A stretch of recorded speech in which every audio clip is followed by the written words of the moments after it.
প্রেগন্যান্সিতে অনেকের অনেক ধরনের খাবার খেতে ইচ্ছা করে, নানান ধরনের ক্রেভিংস হয়। যেমন আমার কখনো ঝাল খেতে ইচ্ছা হতো, কখনো মিষ্টি খেতে ইচ্ছা হতো, কিন্তু লাস্ট কয়েকদিন ধরে আমার প্রচুর আচার খেতে ইচ্ছা হচ্ছিল, যার জন্য আমি দেশীয় ফুড থেকে এই জলপাই আচার এবং এই রসুনের আচার অর্ডার করেছিলাম। প্রেগন্যান্সিতে কম বেশি সবারই আচার খেতে মন চায়, কিন্তু এই সময় অনেক বুঝে শুনে যাচাই করে খাবার খেতে হয়। তো আমি কেন দেশীয় ফুড থেকে এই আচারগুলো নিয়েছি, কারণ দেশীয় ফুডের আচারগুলো বিএসটিআই অনুমোদিত, সকল প্রকার ক্ষতিকারক কেমিক্যাল মুক্ত, ভেজাল মুক্ত, পুষ্টিকর মশলা দিয়ে তৈরি এবং স্বাস্থ্যকর ও পরিষ্কার পরিচ্ছন্ন পরিবেশে তৈরি করা হয়েছে। তাই আমি দেশীয় ফুড থেকে এই আচারগুলো অর্ডার করেছি। যেহেতু প্রেগন্যান্সি জার্নি অনেক বেশি সেন্সিটিভ, তাই যে কোনো ধরনের খাবার খাওয়া আসলে এই মুহূর্তে সেফ না। সব ধরনের খাবার আসলে অনেক বেশি যাচাই বাছাই করে আমাদের সিলেক্ট করা উচিত। আচার যে শুধু আপনার মুখের স্বাদ বাড়াবে বিষয়টা কিন্তু এমন নয়। আচারে থাকা ভিটামিন সি আপনার গর্ভকালীন সময়ের জন্য অনেক হেল্পফুল, পাশাপাশি এটি বদহজম দূর করতেও সাহায্য করে।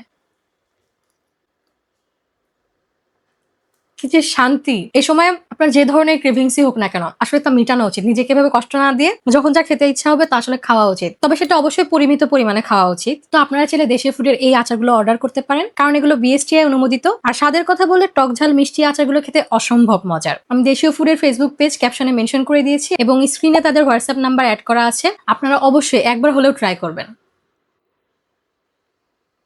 ওয়াও!